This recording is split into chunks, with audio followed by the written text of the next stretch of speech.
then they are expecting children to be a carbon copy of themselves.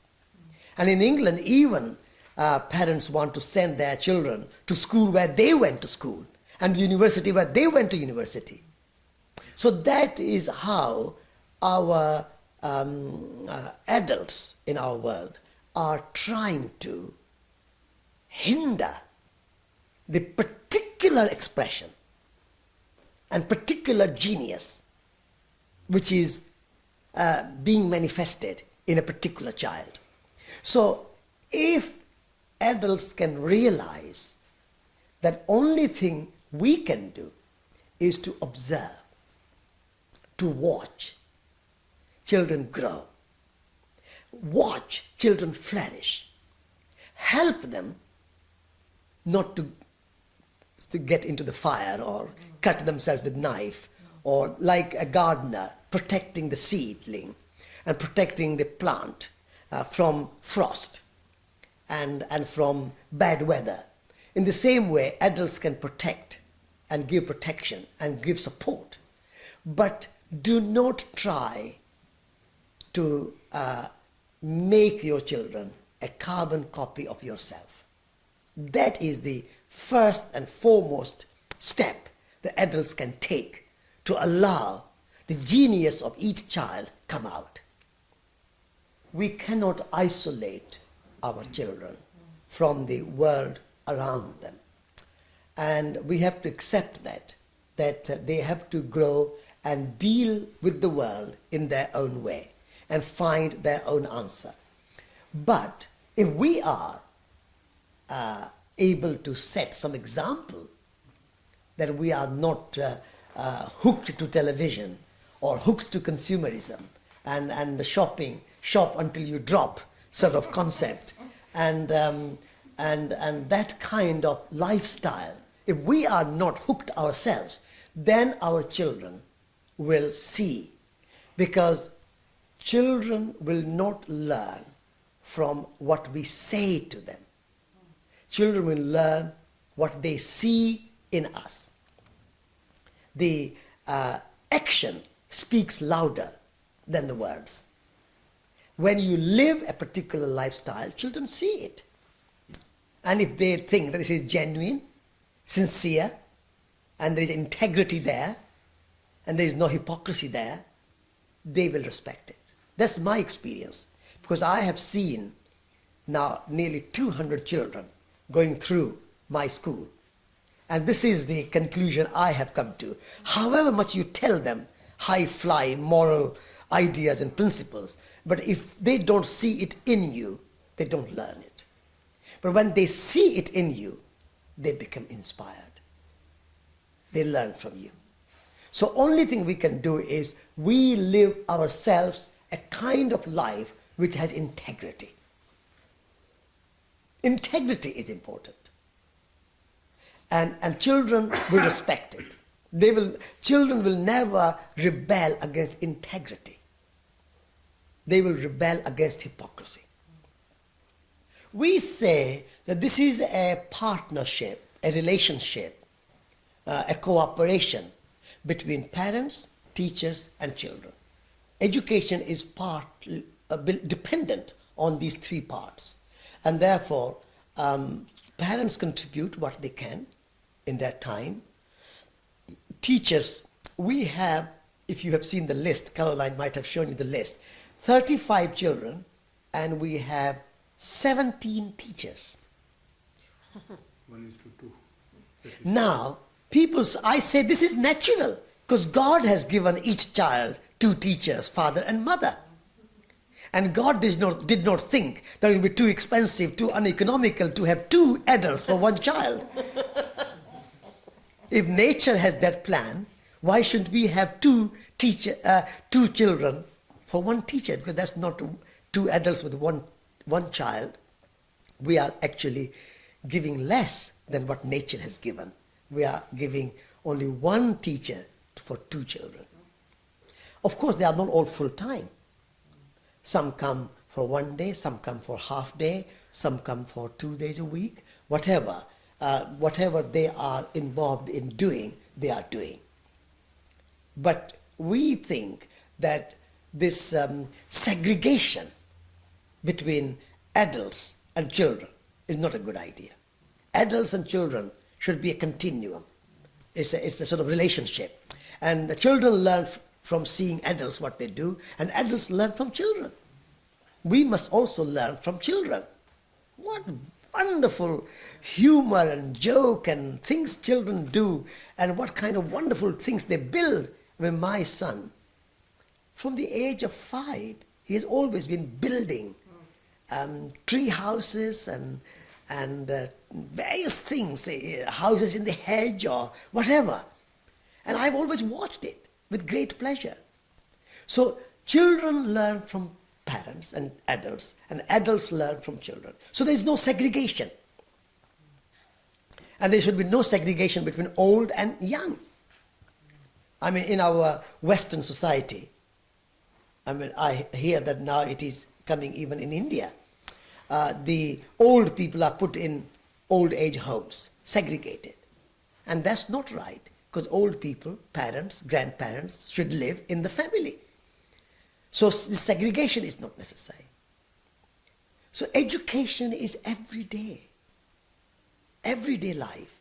Everything what we are doing, we have to view it as a learning process.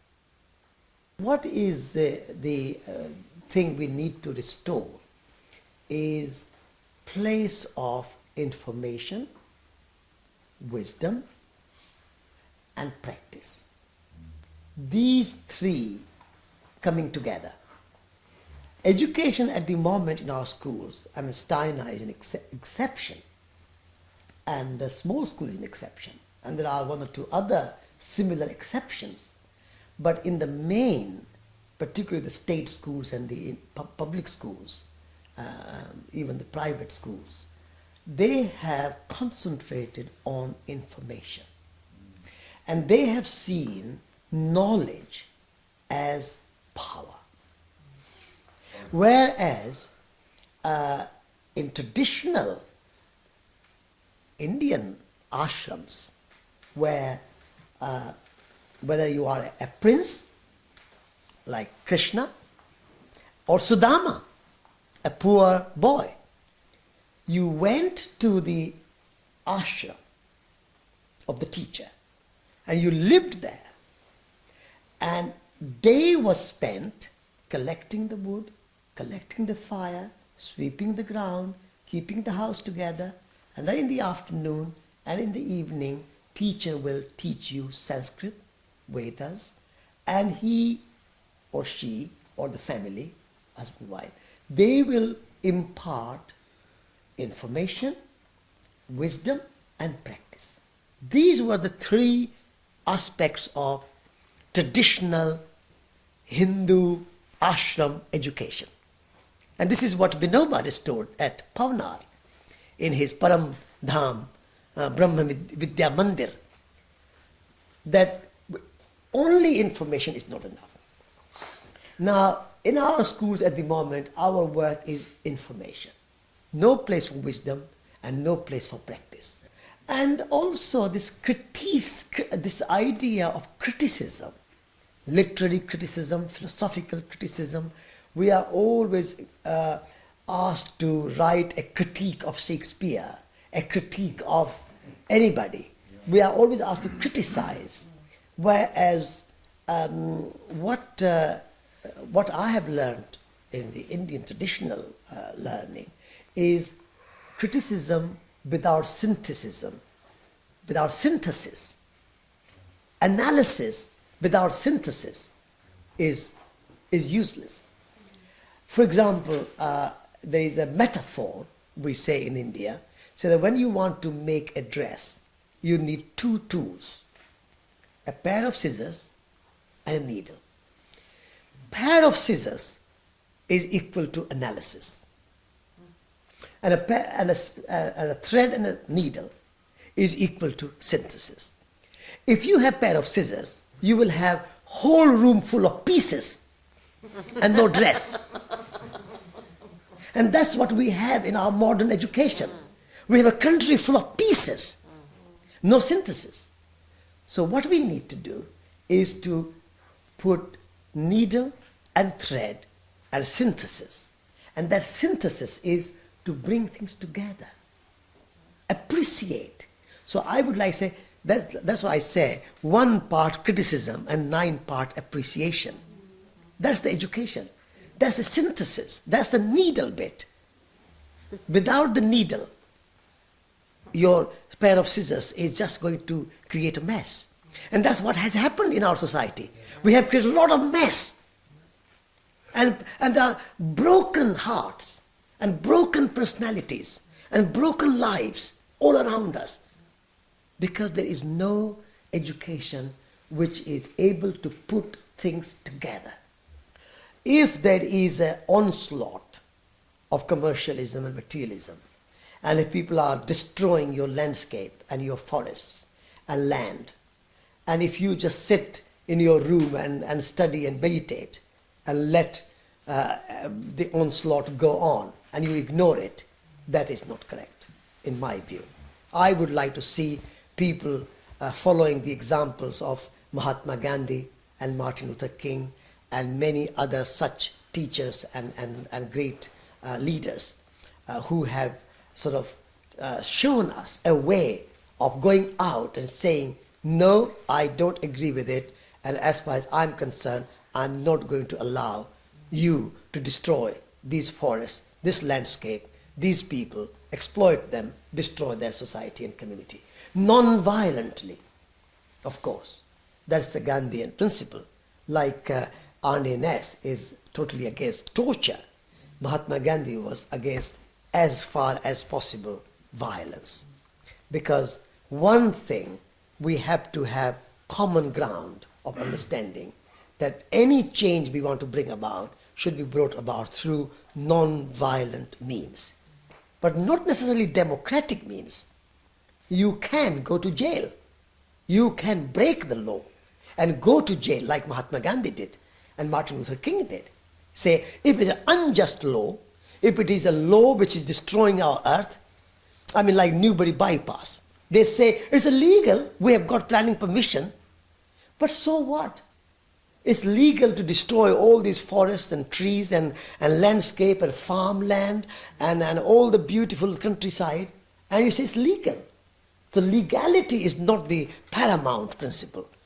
It's the integrity of landscape, the integrity of life. So non-violently you go out and protest and stand up for your vision and for your convictions. The courage of conviction is an essential part of education. Education is not just about being and learning, which we have talked about, but education also includes if there is something going on which is destructive of nature and of humanity, and exploitative of people, and depressing, and immoral, then you have to resist. But as long as it is non-violent, I don't approve any armed struggle, because that's like Arne Naess was talking about. That can be a fascist thing when you impose something on others. But you must stand for your convictions, even if you have to go to jail or even if you are assassinated. That is great courage. And we all have that. We can all muster that courage. That's a heroic path. And there's a great writer, dead now, Joseph Campbell, in the United States. Now he has written about hero's journey and the meaning of hero. A very true and very spiritual meaning of hero, not heroes like you get these days in commercialized world, but the true mythological hero who has no self-seeking, who is not self-seeking, but who is prepared without being self-conscious about it, prepared to give life for the service and the goodness and the protection of others. And that was Gandhi. To me, is a hero. He is my hero. And And Martin Luther King is my hero. And Bertrand Russell is my hero. So these are the people from whom I learned the path of non-violent resistance against destruction of nature, destruction of environment, exploitation of people, exploitation of women, exploitation of children. All that is part of broad meaning of education.